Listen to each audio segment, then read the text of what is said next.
بسم اللہ الرحمن الرحیم۔ السلام علیکم۔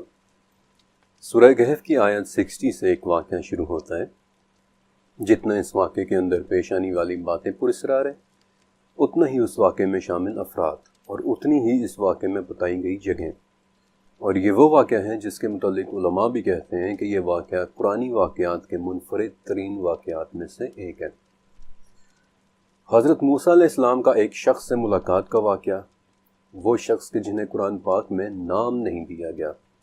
لیکن بخاری اور مسلم کی ایک حدیث سے اس واقعے کا کانٹیکسٹ ضرور پتہ چل جاتا ہے۔ حضرت موسیٰ علیہ السلام نے ایک مرتبہ بنی اسرائیل میں خطبہ دیا تو ایک شخص نے آپ سے پوچھا کہ لوگوں میں سب سے زیادہ علم کس کے پاس ہے؟ حضرت موسیٰ علیہ السلام نے جواب دیا کہ میرے پاس۔ اس پر اللہ تعالیٰ نے حضرت موسیٰ علیہ السلام کی طرف وحی کی جو سورہ کہف میں ہے کہ آپ کو میرے بندوں میں سے ایک بندہ دو دریاؤں کے ملنے کی جگہ پر ملے گا، اور اسے میں نے اپنے علوم میں سے ایک علم عطا کیا ہے۔ حضرت موسیٰ علیہ السلام پوچھتے ہیں کہ یا اللہ، میں ان سے ملنا چاہتا ہوں۔ اس پر انہیں حکم دیا گیا کہ اپنے ساتھ ایک نمک لگی مچھلی لے لیں اور دو دریاؤں کے ملنے کی جگہ پر جائیں، اور جہاں آپ سے مچھلی گم ہو جائے وہاں آپ کی ملاقات اس بندے سے ہوگی کہ جسے ہم نے اپنے پاس سے خاص علم عطا کر رکھا ہے، ایک ایسا علم کہ جو آپ کے پاس نہیں ہے۔ اس کے بعد حضرت موسیٰ علیہ السلام نے اپنے ایک خادم اور ان کے ساتھ ایک نمک لگی ہوئی مچھلی لی، اور یہ دونوں سفر پہ نکلے، اور صخرہ یعنی چٹانی علاقے میں پہنچ کر وہ مچھلی زندہ ہو کر پانی میں چلی جاتی ہے۔ لیکن حضرت موسیٰ علیہ السلام کو اس بات کا علم نہیں ہوتا،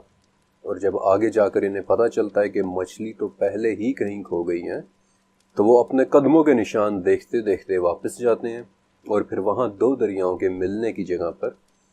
انہیں ایک ایسا شخص لیٹا ہوا نظر آتا ہے جس نے اپنے گرد کپڑا لپیٹ رکھا ہے۔ حضرت موسیٰ علیہ السلام انہیں کہتے ہیں کہ میں آپ کے پاس اس لیے آیا ہوں تاکہ آپ کے پاس جو علم ہے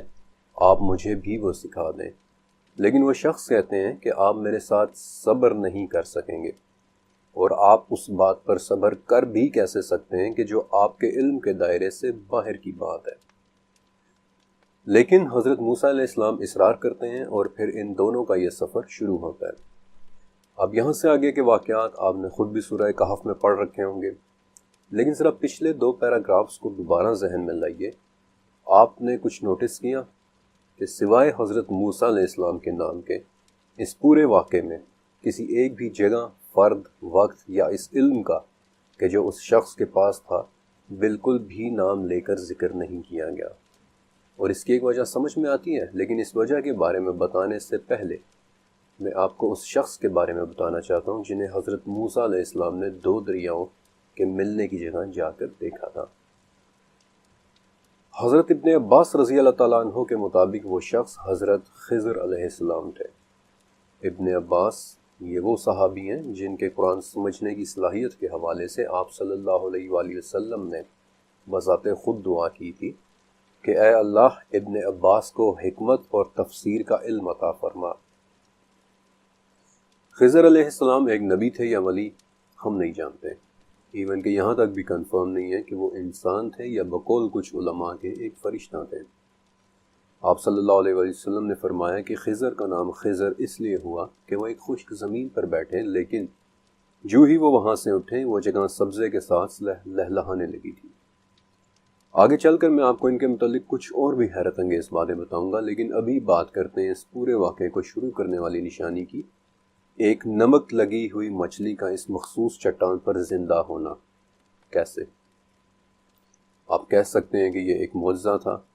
لیکن اس ڈاکیومنٹری کے اندر اب تک آپ کو کم سے کم یہ بات سمجھ آ چکی ہوگی کہ دین اسلام میں کچھ بھی رینڈملی نہیں ہو رہا۔ اس میں پیش آنے والا ہر واقعہ اپنے اندر ایک معنی رکھتا ہے، ایک میننگ رکھتا ہے۔ لہٰذا کیسے سورہ کہف کے مطابق مچھلی زندہ ہو کر عجیب طریقے سے دریا میں اپنا راستہ بنا کر چلی گئی؟ ابن کثیر، طبری اور سفیان، ان تینوں کا یہ ماننا ہے کہ اس چٹان کے نیچے در حقیقت آب حیات کا چشمہ تھا، اور اسی پانی کے چھینٹے پڑنے سے وہ مچھلی زندہ ہو گئی تھی۔ اور یہاں پر مچھلی کو نمک لگانے کی وجہ بھی سمجھ میں آتی ہے، کیونکہ نمک گوشت کے اندر سے تمام پانی کھینچ لیتا ہے، ایکسٹریکٹ کر لیتا ہے،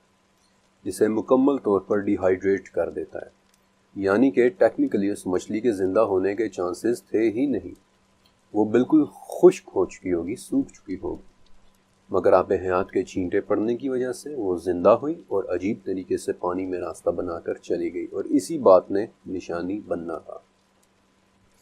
اس راستہ بنانے کے لیے جو لفظ استعمال ہوا ہے وہ سرابا ہے۔ اس سرابا کا مطلب پھسل جانا اور ایک زیر زمین راستہ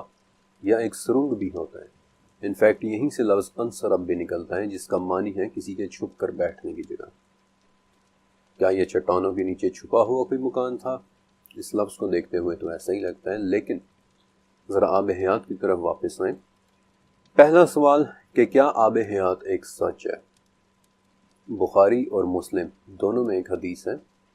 کہ جہنم میں سے کچھ ایسے لوگ بھی نکالے جائیں گے جو کوئلے کی طرح جل چکے ہوں گے، اور پھر انہیں جنت کے کنارے پر واقع ایک نہر کے اندر ڈالا جائے گا، زندگی اور شادابی کے پانی کی نہر، جس کا نام ہی ماء الحیات ہے، یعنی آب حیات کی نہر۔ اور وہ اس کے پانی سے اس خوبصورت طریقے سے اگیں گے کہ جیسے سیلاب کے کنارے سبزہ اگاتا ہے۔ پانیوں کے حوالے سے میں ایک اور بات بھی آپ کو بتا دینا چاہتا ہوں کہ ہماری دنیا میں کچھ پانی ایسے بھی ہیں جن کا منبع دراصل ہماری اپنی دنیا نہیں ہے۔ مثلاً احادیث کی 6 کتابوں میں آپ کو ایک بڑی ہی خاص حدیث ملے گی کہ سدرۃ المنتہا کی جڑ سے 4 نہریں نکلتی ہیں۔ ان میں سے 2 نہریں یعنی سیحان اور جیحان ہماری دنیا کی نہیں ہیں، لیکن باقی 2 نہریں یعنی نیل اور فرات ہماری دنیا میں آ کر نکلتی ہیں۔ بالکل اسی طرح آب زمزم بھی دراصل حضرت جبرائیل علیہ السلام کے زمین پر پاؤں مارنے کی جگہ سے نکلا تھا، جب حضرت ہاجرہ رضی اللہ تعالیٰ عنہا پانی کی تلاش میں صفا اور مروہ کے درمیان بھاگ رہی تھی۔ تو کیا فرات اور زمزم جیسے کسی تیسرے حیرت انگیز پانی کا چشمہ اور بھی ہے جو ابھی تک آنکھوں سے چھپا ہوا ہے؟ تاریخ میں مختلف کلچرز کے اندر آب حیات کے لیے 1000 سے زیادہ نام استعمال ہو چکے ہیں۔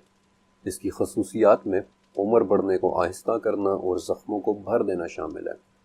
اور اس کا لکھا ہوا تذکرہ آپ کو 2500 سال پہلے گزرے ایک یونانی مورخ ہیروڈوٹس کی کتاب میں بھی ملے گا۔ میں ایک مرتبہ پہلے بھی آپ کو ہیروڈوٹس کے متعلق بتا چکا ہوں کہ ہمیں ہیروڈوٹس کی کتابوں سے اس وقت کی جیوگرافی اور حالات کو سمجھنے میں بڑی مدد ملتی ہے، کیونکہ ہیروڈوٹس نے کئی سفر کیے تھے۔ انفیکٹ آپ کو یاد ہوگا کہ 10ویں چیپٹر میں صدوم اور عمورہ کے شہر ڈھونڈنے میں بھی اس کی کتابوں سے بہت مدد ملی تھی۔ آسان الفاظ میں جان لیں کہ ہیروڈوٹس کو بابائے تاریخ کہتے ہیں، یعنی فادر آف ہسٹری، ایک یونانی مورخ، جیوگرافر اور رائٹر، جس کی کتابوں میں ایک بہت ہی اہم کتاب کا نام ہے ہسٹوریائے، یعنی ہسٹریز، یعنی تاریخیں۔ اس کتاب میں ہیروڈوٹس نے ایک مقام پر افریقہ میں آباد ایک خاص نسل کے لوگوں کا ذکر کیا تھا کہ جو میکروبینز کہلاتے تھے۔ وہ لوگ جس علاقے میں رہتے تھے وہ علاقہ اس وقت آدھے سوڈان اور آدھے مصر میں ہے، اور یہ تمام نقشے میں آپ کو ویڈیوز کے اندر دکھاؤں گا بھی۔ ہیروڈوٹس لکھتا ہے کہ میکروبینز بہت خوبصورت، لمبے تڑنگے، طاقتور اور بڑے جنگجو قسم کے لوگ تھے، اور ان کے پاس اتنا سونا تھا کہ یہ اپنے مجرموں کو بیڑیاں بھی سونے کی پہناتے تھے۔ میکروبینز کی جسمانی طاقت کے متعلق ہیروڈوٹس نے ایک بڑا دلچسپ واقعہ بھی لکھا ہے کہ ایک مرتبہ جب ایران کے بادشاہ کیمبیسز II نے میکروبینز کی طرف اپنا ڈیلیگیشن بھیجا، اپنا وفد بھیجا، اور یہ کہا کہ تم لوگ میری بادشاہت قبول کر لو ورنہ میں تم پر حملہ کروں گا، تو میکروبینز کے بادشاہ نے اس وفد کو اپنی کمان دی اور کہا کہ اگر تم اس کمان کو موڑ کر اس میں ڈوری ڈال لو تو میں اپنی بادشاہی چھوڑ کر تمہارے بادشاہ کا غلام بن جاؤں گا۔ اور مزے کی بات یہ ہے کہ وفد کے کسی بھی شخص میں اس کی کمان کو موڑ سکنے کی ہمت نہیں تھی۔ لیکن ان کی سب سے عجیب بات یہ تھی کہ یہ لوگ بہت لمبے لمبے عرصے تک جیا کرتے تھے۔ ان کے ایوریج شخص کی عمر میں کم سے کم 120 سال کا ذکر ملتا ہے، یعنی کہ آج کے ایوریج انسان سے 2 گنا زیادہ لمبی عمر۔ ان لوگوں کی خوراک ویسے تو دودھ اور گوشت پر ہی مبنی ہوتی تھی، لیکن جب ہیروڈوٹس نے ان کے ایک بادشاہ سے ان کی لمبی عمروں کے متعلق پوچھا تو وہ انہیں ایک چشمے پر لے گیا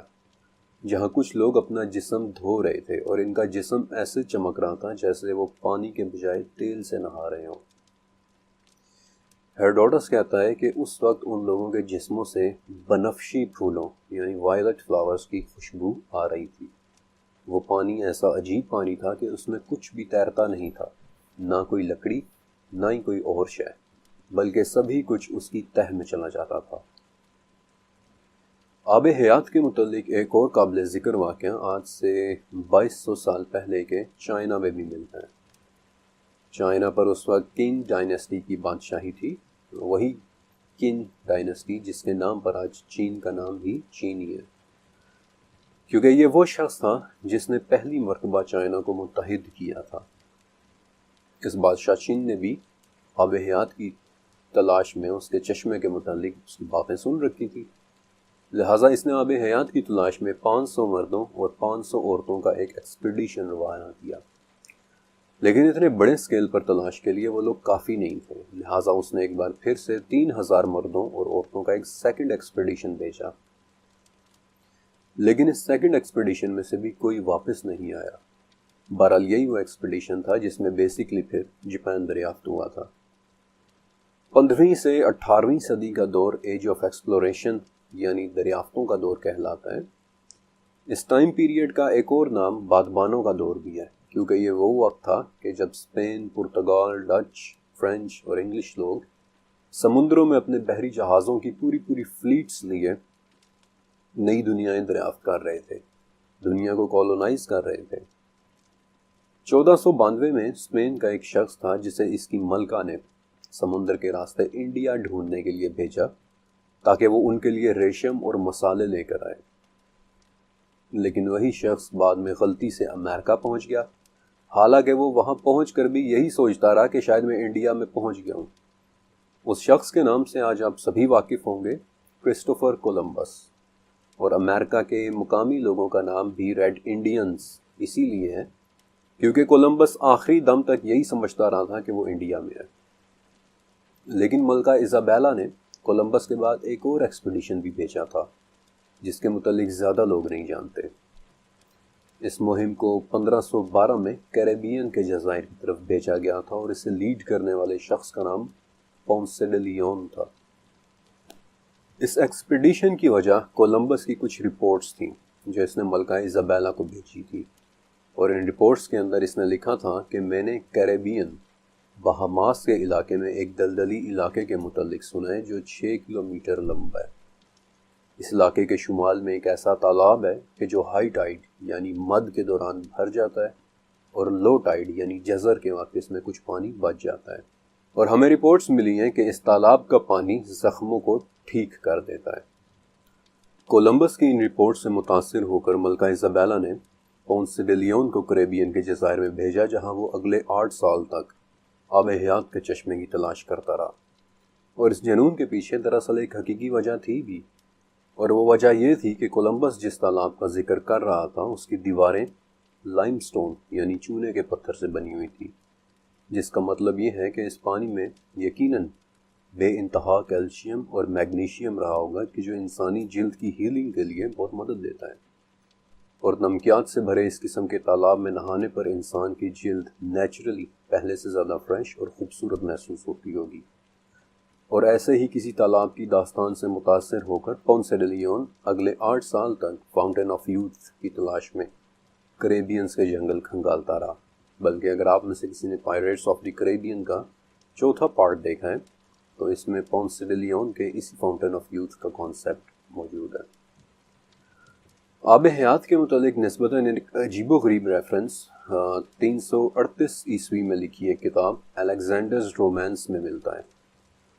اب یہ کتاب آپ صلی اللہ علیہ وسلم سے پہلے کے دور میں لکھی گئی تھی،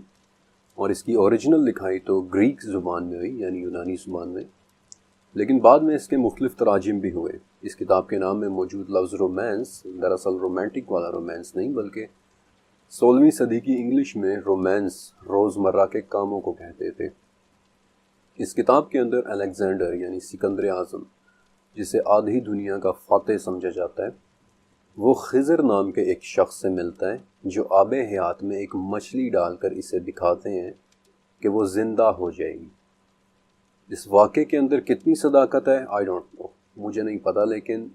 سن 338 عیسوی میں اس کتاب کے اندر یہ واقعہ لکھا جانا بذات خود ایک بڑی عجیب سی بات ہے۔ بہرحال آپ سوچ رہے ہوں گے کہ تاریخ میں آب حیات کا بہت سا ذکر ہے، مان لیا، لیکن یہ سب تو شاید فرضی کہانیوں سے زیادہ کچھ بھی نہیں ہے۔ بھلا پانی کیسے عمر کو آہستہ کر سکتا ہے یا پھر زخموں کو بھر سکتا ہے؟ لیکن ذرا ایک منٹ کے لیے سوچئے کہ کیا یہ واقعی ناممکن ہے؟ بڑھاپے کا آنا کیا ہوتا ہے؟ آسان ترین الفاظ میں ایکیمولیشن آف ایرر، یعنی جیسے جیسے ہمارے خلیوں یا سیلز کے اندر اپنے آپ کو ریپیئر کرنے کی صلاحیت کم ہوتی جاتی ہے، ویسے ویسے ہم پر بڑھاپا طاری ہوتا جاتا ہے۔ میں آپ کو اس سے بھی زیادہ آسان زبان میں سمجھا دیتا ہوں کہ جب ہمارا خلیہ 1 سے 2 خلیوں میں تقسیم ہوتا ہے تو یہ عمل ہمارے جسم کی بڑھوتری، اس کی نشو و نما کے لیے بہت ضروری ہے، لیکن ہر دفعہ اس خلیے کی تقسیم کے ساتھ اس کے اندر پائے جانے والے کروموسومز کے سروں پر موجود چھوٹے چھوٹے دھاگے، جنہیں ٹیلومیرز کہتے ہیں، وہ مزید چھوٹے چھوٹے ہوتے چلے جاتے ہیں۔ اس کی مثال ایسے ہی ہے کہ جیسے ہم اپنے جوتوں کے تسموں کو بار بار باندھ رہے ہوں تو ہر دفعہ باندھنے پر تسموں کے سرے آہستہ آہستہ خراب ہوتے چلے جائیں گے، اور جب یہ ٹیلومیرز خطرناک حد تک چھوٹے ہو جائیں تو خلیہ مزید تقسیم نہیں ہوتا، اور یہ پوائنٹ ایک خلیے کی زندگی میں ہیفلک لمٹ کہلاتا ہے، یعنی اب اس سے زیادہ خلیے تقسیم نہیں ہونا اور آپ کے جسم کی بڑھوتری اور نشو و نما پر اس کا اثر پڑے گا۔ تھیوریٹیکلی اگر کسی طرح سے ٹیلومیرز کی اس ہیفلک لمٹ کو ختم کر دیا جائے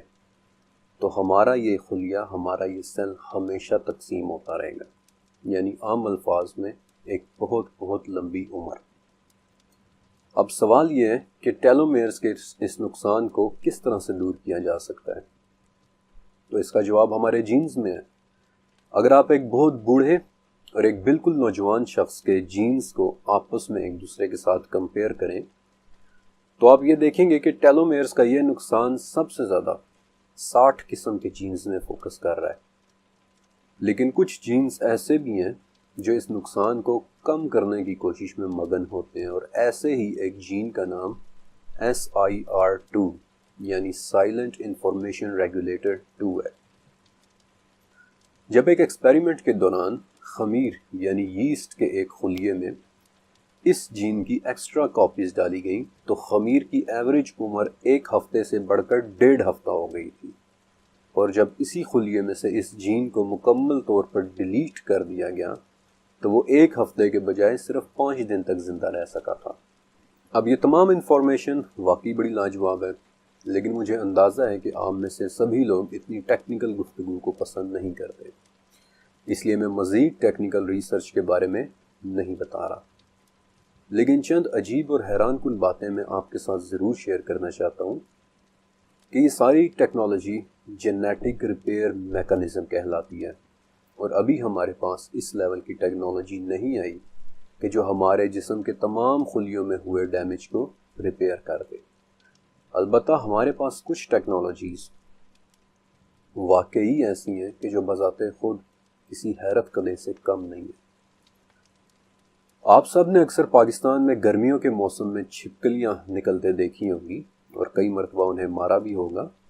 لیکن کبھی آپ نے نوٹس کیا ہے کہ چھپکلیوں کی دم کٹ جانے پر صرف چند ہفتوں کے اندر اس کی پوری دم واپس آ جاتی ہے۔ انفیکٹ چھپکلیوں جیسا یہ جانور ہے سیلامینڈر، جس کا جسم نہ صرف اپنی دم دوبارہ سے ریپیئر کر سکتا ہے بلکہ اپنی آنکھیں، اپنے بازو اور اپنی آنتیں تک دوبارہ سے جنریٹ کر لینے کی صلاحیت رکھتا ہے۔ قدرت کی اس حیران کن کاریگری سے متاثر ہو کر جرمنی اور امریکہ میں ایک نئی ٹیکنالوجی انوینٹ کی گئی تھی، ڈسکور کی گئی تھی، جسے ٹیشو کلچر ٹیکنالوجی کہتے ہیں، جس میں کسی جاندار کے ٹیشو کا ایک چھوٹا سا حصہ ایک آرٹیفیشل ماحول میں بڑی احتیاط کے ساتھ رکھا جاتا ہے، یہاں تک کہ وہ چھوٹا سا حصہ آہستہ آہستہ اپنے پورے باقی حصوں کو بھی جنریٹ کر لیتا ہے۔ اس کی مثال ایسے ہی ہے کہ ایک پتی، فلاور پیٹل، اسے ایک خاص ماحول میں رکھا جائے، احتیاط سے رکھا جائے، اور اس سے پورے کا پورا پھول دوبارہ سے کھل اٹھے۔ سچ کہوں تو یہ ایک معجزاتی سی ٹیکنالوجی ہے، لیکن یہ بھی سچ ہے کہ ابھی تک میری انفارمیشن کے مطابق یہ ٹیکنالوجی پھولوں اور پودوں میں تو استعمال ہو چکی ہے، لیکن جانوروں اور انسانوں میں اس کا استعمال کہاں کہاں تک ہو رہا ہے یہ انفارمیشن شاید ابھی پبلک نہیں کی گئی۔ لیکن 2017 اور 2018 میں امریکہ کی اسٹینفورڈ یونیورسٹی کے جینوم ٹیکنالوجی سینٹر نے ایک بالکل نئی ٹیکنالوجی انوینٹ کی تھی۔ اس ٹیکنالوجی کو ابھی تک اس قدر کلاسیفائڈ یعنی پوشیدہ رکھا گیا ہے، یعنی پبلک کو اس کی مکمل انفارمیشن تک میسر نہیں ہے۔ اس ٹیکنالوجی کا نام میجسٹک ہے، MAGESTIC، جو کہ میجسٹک MAJESTIC کا سینونیم ہے، یعنی کوئی ایسی چیز جو بے انتہا دلکشی اور خوبصورتی کی حاملہ ہو۔ لیکن اس ٹیکنالوجی کا نام میجسٹک دراصل ایک مخفف ہے، اور اگر آپ اس کا نام دیکھیں یا سنیں تو شاید آپ مجھ سے بہتر سمجھ جائیں کہ یہ ٹیکنالوجی کیا کچھ کرنے کی اہلیت رکھتی ہوگی۔ This majestic stands for Multiplex Accurate Genome Editing with Short and Trackable Integrated Cellular Barcodes۔ اب سچ کہوں تو کبھی کبھار مجھے خوف آتا ہے کہ آب حیات کی تلاش میں انسان ٹیکنالوجی کی کون کون سی حدود کو چھیڑ رہا ہے۔ یہ آب حیات کی تلاش میں ٹیکنالوجی کی کہانی تھی، لیکن آپ کے ذہن میں شاید ایک سوال ہو کہ کیا قدرتی طور پر بھی ایک بہت لمبی عمر کا ثبوت ملتا ہے؟ میں آپ کو دو بہت ہی خاص جانوروں کے بارے میں بتانا چاہتا ہوں۔ میڈیٹرینین کے سمندروں میں ایک جیلی فش دریافت ہوئی تھی جس کا ویسے تو نام ٹوریٹوپسز ڈورنی ہے، لیکن اس کا ایک کامن اور ایک مشہور نام بھی ہے کہ جس نام سے اسے سبھی لوگ جانتے ہیں، دی امورٹل جیلی فش، یعنی کہ نہ مرنے والی جیلی فش۔ یہ ایک چھوٹا سا جاندار ہے اور واحد ایسا جانور ہے کہ جسے سائنس امورٹل یعنی امر مانتی ہے، کیونکہ اس کے خلیے باقی جانوروں کے برعکس ٹرانس ڈفرینشیشن نامی ایک پروسیس سے تقسیم ہوتے ہیں، یعنی آسان الفاظ میں اس کے خلیے ایک قسم سے دوسری قسم کے خلیوں میں تبدیل ہو جاتے ہیں،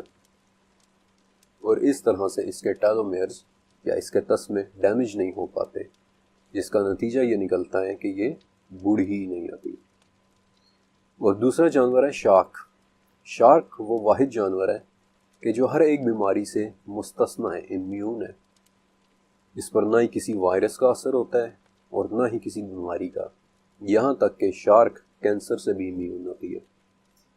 شارک ہی کی ایک قسم ہے the Greenland shark. Greenland shark کی عمر حیرت انگیز حد تک لمبی ہوتی ہے۔ 2016 میں نارتھ اٹلانٹک سمندر سے ایک گرین لینڈ شارک ملی تھی۔ اس کی عمر معلوم کرنے کے لیے جب اس کے آنکھوں کے کرسٹلز کی کاربن ڈیٹنگ کی گئی تو آپ جانتے ہیں کہ اس کی عمر کیا نکلی تھی؟ بس اتنا کہوں گا کہ جب وہ شارک پیدا ہوئی تھی تب ہمارے ملک میں اکبر بادشاہ حکومت کر رہا تھا۔ یہ بات سچ ہے کہ پانیوں میں ان کی کیمیکل کمپوزیشنز میں فرق ہوتا ہے۔ کچھ پانیوں کی تاثیر واقعی دوسرے پانیوں سے مختلف ہوتی ہے۔ میں آپ کو ایک اور مثال سے بھی سمجھا دیتا ہوں کہ سمندر کے پانی کا ایک قطرہ لیں اور اسے کسی مائکروسکوپ کے نیچے رکھ کر دیکھیں، آپ کو جو نظر آئے گا شاید آپ اس پر یقین بھی نہ کریں۔ سمندر کے پانی کے ایک قطرے یعنی 1 ملی میٹر کے اندر 1 کروڑ وائرسز، 10 لاکھ بیکٹیریاز اور 1000 چھوٹے چھوٹے پروٹوزونز اور ایلگی تک موجود ہو سکتے ہیں۔ البتہ اگر آپ منرل واٹر یا کسی ایسے پانی کے قطرے کی بات کریں جو کسی چشمے یا جھرنے سے آیا ہو تو وہ تھوڑا سا صاف ہوتا ہے، اور اس میں عام پانی کی نسبت واقعی ایسے نمکیات یا منرلز موجود ہوتے ہیں کہ جو ہمارا جسم خود سے پیدا نہیں کر سکتا۔ پھر اس سے بھی زیادہ صاف تاثیر والا پانی سپرنگ واٹر یا گلیشیئر واٹر ہوتا ہے، مثلا جاپان کے کوبے جھرنوں سے آیا ہوا ایک بہت ہی صاف پانی جس کی 750 ml کی بوتل کی قیمت اس وقت پاکستانی 40,000 روپے ہے۔ اور اگر آپ کو اس سے بھی زیادہ صاف اور ایک مختلف تاثیر والا پانی چاہیے تو فیجی کے جزائر کے جھرنوں سے نکلنے والا پانی پئیں، اور اس کی قیمت تو میں خود آپ کو نہیں بتا رہا، لیکن اگر آپ جاننا ہی چاہتے ہیں تو ایکوا ڈی کرسٹالو ٹریبیوٹو اے موڈیگلانی لکھ کر گوگل پر سرچ کر لیں، آپ خود اس کی قیمت جان لیں گے۔ البتہ پانیوں میں ایک ایسا پانی بھی ہے کہ جس کا میں آخر میں ذکر کرنا چاہتا تھا، اور وہ ہے آب زمزم۔ آب زمزم میں باقی پانیوں کی نسبت پی ایچ لیول تھوڑا سا زیادہ ہوتا ہے، جس کی وجہ سے یہ گردوں کی پتھری توڑنے میں واقعی ایک شافی دوا کا کام کرتا ہے، اور بہت سی وجوہات کی بنا پر آب زمزم واقعی ایک معجزہ ہے۔ ان وجوہات میں سے ایک بڑی وجہ یہ بھی ہے کہ آب زمزم کے کنویں میں کسی قسم کی کوئی کائی نہیں ہوتی، حالانکہ عموماً پانی کے کنووں میں بایولوجیکل گروتھ کا اگانا ایک عام سی بات ہے، مثلاً الگئی یعنی کائی وغیرہ۔ اور ویسے تو ریسرچرز یہ کہتے ہیں کہ چونکہ زمزم کے کنویں میں 8000 لیٹر پر سیکنڈ کے حساب سے پانی آ رہا ہے، اور اتنی تیز سپیڈ پر کائی کا جمنا تھوڑا مشکل ہوتا ہے۔ لیکن اگر آپ نے انگا فالز کا نام سنا ہے تو دنیا میں پانی کی سب سے زیادہ تیز انفلو والی جگہ ہے۔ کانگو کے دریا کی ایک آبشار جس کے اندر ایک سیکنڈ میں 43,000 کیوبک لیٹر پانی آ رہا ہے، اور پانی کے اتنی تیزی سے انفلو پر بھی اس آبشار کے پلنج پول میں آپ کو کائی جمی ہوئی ملے گی۔ یہ ساری گفتگو کرنا اس لیے ضروری تھا تاکہ آپ اچھی طرح جان لیں کہ اللہ تعالیٰ نے دنیا کے مختلف پانیوں کی مختلف خصوصیات اور مختلف تاثیریں رکھی ہیں۔ لیکن اگر آب حیات سچ ہے تو پھر یہ کہاں ہے؟ سورہ کہف میں یہ واقعہ جہاں سے شروع ہو رہا ہے، وہاں حضرت موسیٰ علیہ السلام اپنے خادم سے کہتے ہیں کہ میں تب تک چلتا رہوں گا جب تک مجمع البحرین نہ پہنچ جاؤں۔ اب اس کا عمومی ترجمہ تو دو دریاؤں کے ملنے کی جگہ ہی ہے، اور بعض علماء کے مطابق یہ بحیرہ احمر یعنی ریڈ سی اور بحیرہ روم یعنی میڈیٹرینین سی کے ملنے کی جگہ تھی۔ لیکن اگر آپ نے حضرت موسیٰ علیہ السلام کی زندگی کو سٹڈی کیا ہے تو آپ جانتے ہوں گے کہ ان کی زندگی مصر، سینائی پیننسولا اور اس کے قرب و جوار میں گزری ہے۔ اور اگر آپ اس نقشے کو دیکھیں تو ریڈ سی اور میڈیٹرینین دراصل کہیں بھی نہیں ملتے، اور نہ ہی یہ کہیں جمع ہوتے ہیں۔ انفیکٹ خشکی کا وہ ٹکڑا جہاں یہ دونوں دریا ایک دوسرے کے سب سے زیادہ قریب ہیں، وہ بھی 75 میل چوڑا ہے، اور ٹیکنیکل زبان میں خشکی کا ایک ایسا ٹکڑا جو دو دریاؤں کو ایک دوسرے سے علیحدہ رکھے اسے استمس کہتے ہیں۔ تاریخ میں پہلی مرتبہ جب بحیرہ احمر اور بحیرہ روم واقعتاً آپس میں ملے تھے، وہ موقع آج سے صرف 163 سال پہلے آیا تھا، جب ان دونوں دریاؤں کو ملانے کے لیے استمس آف سینائی میں ایک نہر کھودی گئی تھی، جسے آج ہم نہر سویز کہتے ہیں۔ تو پھر اگر اس ریجن میں دو دریا آپس میں ملتے ہوئے نظر نہیں آتے تو پھر یہ کس جگہ کا ذکر ہو رہا ہے؟ عربی الفاظ پر غور کریں۔ مجمع البحرین، اس کا مطلب دریاؤں کے ملنے کی جگہ بھی ہوتا ہے اور دریاؤں کے جمع ہونے کی جگہ بھی ہوتا ہے۔ سینائی پیننسلا کے ٹھیک اوپر ایک لگون ہے، یعنی ایک ایسی جھیل کہ جس میں سمندر کی ہائی ٹائیڈ یعنی مد کے دوران پانی آ کر جمع تو ہو جاتا ہے، لیکن اپنے آس پاس خشکی کی ایک پتلی سی باؤنڈری ہونے کی وجہ سے جزر کے وقت وہ پانی باہر نہیں نکل پاتا۔ اس لگون کا نام لیک برڈاول ہے، اور اس جھیل میں سمندر کا پانی جمع ہونے کے دو راستے ہیں، آؤٹ لیٹ 1 اور آؤٹ لیٹ 2، اور ان ہی آؤٹ لیٹ سے سمندر کا پانی آ کر اس جھیل میں اس کے اپنے پانی کے ساتھ جمع ہو جاتا ہے، اور لٹرلی مجمع البحرین یعنی دو پانیوں کے جمع ہونے کی ڈیفینیشن پر 100% پورا اترتا ہے۔ یہی وہ جگہ ہے جسے ہیروڈوٹس نے اپنی ہسٹریز میں سربونین باغ کا نام دیا تھا، یعنی ایک دلدلی علاقہ جو چلنے کے حساب سے بہت ہی مشکل ہے، دیکھنے میں سخت، لیکن یہاں سے گزرنے والی یونانی فوجیں پھنس اور بعض اوقات دھنس جایا کرتی تھی، اس لیے اس علاقے سے پبلک ہمیشہ دور رہی ہے۔ مختلف پانیوں اور آب حیات کے حوالے سے اگر ان تمام باتوں کو ایک جگہ جمع کیا جائے تو کیا حضرت موسیٰ علیہ السلام کی اس مچھلی والی چٹان کے نیچے آب حیات کا چشمہ ہو سکتا ہے؟ شاید ہاں، کیونکہ جیوگرافیکلی میکروبینز کی سرزمین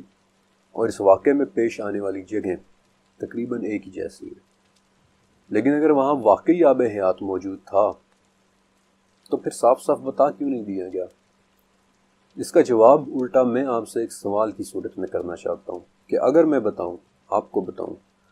کہ فلاں شہر کے فلاں گھر میں ایک ایسا چشمہ پھوٹ پڑا ہے جس کا پانی خوبصورتی اور شباب کو دیر تک قائم رکھتا ہے، تو آپ اس گھر کے ساتھ کیا سلوک کریں گے؟ آپ اس پانی کی تلاش میں اس گھر کی اینٹ سے اینٹ بجا دیں گے، کیونکہ یہ ایک بہت بڑی انسانی کمزوری ہے، ہمیشگی کی خواہش، اور شاید اسی لیے اس واقعے کی جگہ کو بہت ہی ویگ رکھا گیا تھا۔ پہلے حضرت موسیٰ علیہ السلام کو صخرہ یعنی آب حیات والی اس چٹان پر لے جایا گیا، پھر انہیں مجمع البحرین کی طرف لے جایا گیا،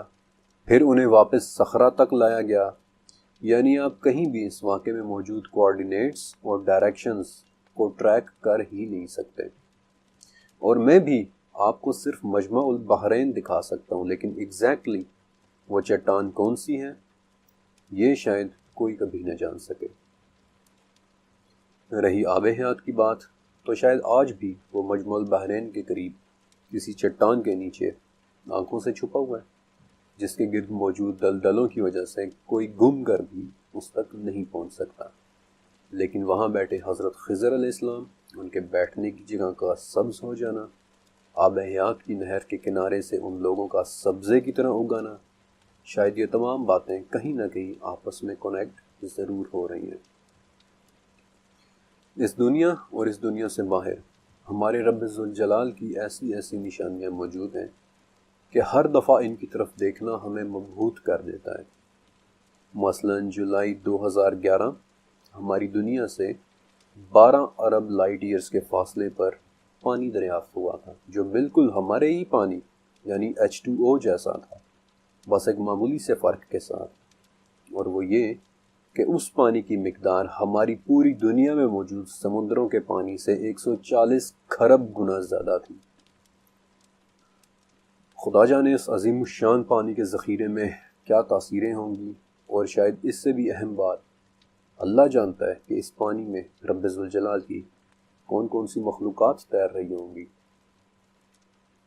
آب حیات اس واقعے کی صرف شروعات تھا۔ حضرت موسیٰ علیہ السلام جب خضر علیہ السلام سے ملتے ہیں اور انہیں وہ علم سکھانے کو کہتے ہیں کہ جو اللہ تعالیٰ نے انہیں اپنی طرف سے دیا ہے، تو خضر کہتے ہیں کہ آپ میرے ساتھ صبر نہیں کر پائیں گے، اور آپ اس پر صبر کر بھی کیسے سکتے ہیں جو آپ کے علم کے دائرے سے باہر کی بات ہے۔ حضرت خضر علیہ السلام کا یہ جواب بہت اہم تھا، کیونکہ آگے چل کر حضرت خضر علیہ السلام نے 3 کام کیے تھے۔ پہلا کام کہ جن لوگوں کی کشتی میں سفر کیا ان کی کشتی توڑ دی، حالانکہ کشتی والے بہت اچھے لوگ تھے، انفیکٹ اتنے اچھے کہ انہوں نے تو موسیٰ علیہ السلام اور خضر علیہ السلام کو مسافر سمجھ کر ان سے کرایہ بھی نہیں لیا تھا۔ یہ دیکھ کر حضرت موسیٰ علیہ السلام شرمندہ ہو گئے کہ یہ آپ نے کیا کیا، لیکن خضر علیہ السلام نے صرف اتنا جواب دیا کہ میں نے آپ کو کہا تھا نا کہ آپ میرے ساتھ صبر نہیں کر سکیں گے۔ دوسرا کام یہ کہ کچھ بچوں کو کھیلتا دیکھ کر خضر علیہ السلام نے ان میں سے ایک بچے کا سر ہی الگ کر دیا۔ یہ دیکھ کر تو موسیٰ علیہ السلام سے بالکل بھی نہیں رہا گیا، اور وہ بولے کہ یہ آپ نے کیا کر دیا،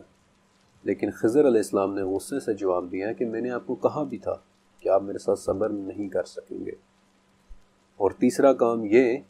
کہ کچھ نہایت ہی بد اخلاق لوگوں کے ایک گاؤں میں پہنچ کر ان کی بے انتہا بدسلوکی کے باوجود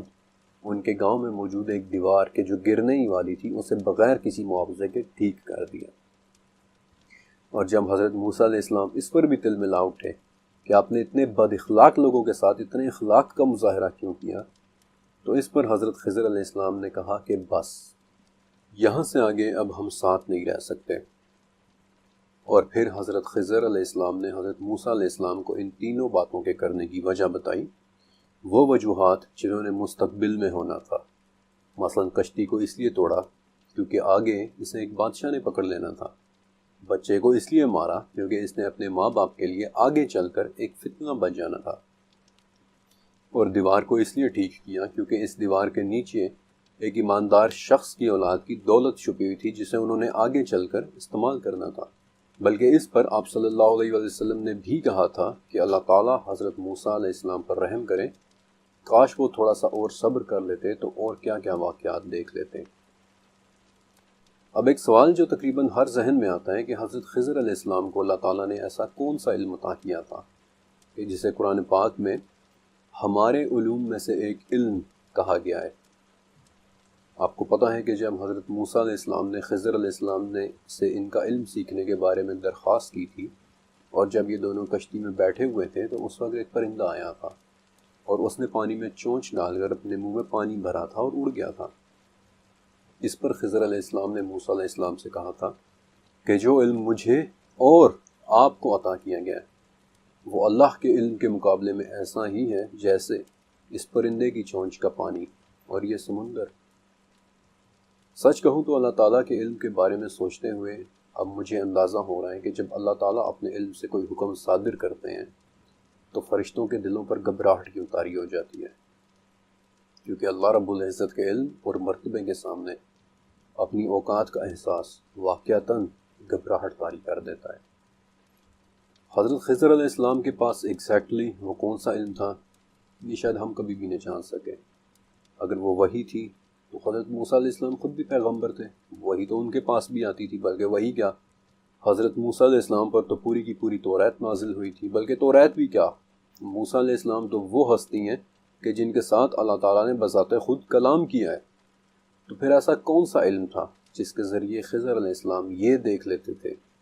کہ فلاں لڑکے نے آگے چل کر اپنے والدین کو فتنے میں مبتلا کرنا ہے،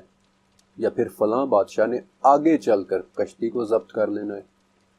یا پھر فلاں لڑکوں نے آگے چل کر دیوار کے نیچے موجود خزانے کو نکالنا ہے۔ ہم اس ایگزیکٹ علم کے بارے میں نہیں جانتے، لیکن ایک بات تو واضح ہے کہ اللہ تعالیٰ نے حضرت خضر علیہ السلام کو وقت کی سمجھ دے رکھی تھی۔ انفیکٹ انہوں نے شروع ہی میں یہ بات حضرت موسیٰ علیہ السلام کو بتا دی تھی کہ آگے چل کر آپ میرے ساتھ صبر نہیں کر سکیں گے۔ خضر علیہ السلام ٹائم یا وقت میں آگے اور پیچھے سفر کر رہے تھے یا نہیں، ہم نہیں جانتے، لیکن کیا ٹائم ٹریول ممکن ہے؟ چیپٹر کے اگلے حصے کے اندر میں آپ کو ٹائم ٹریول ہی کے متعلق کچھ بتاؤں گا۔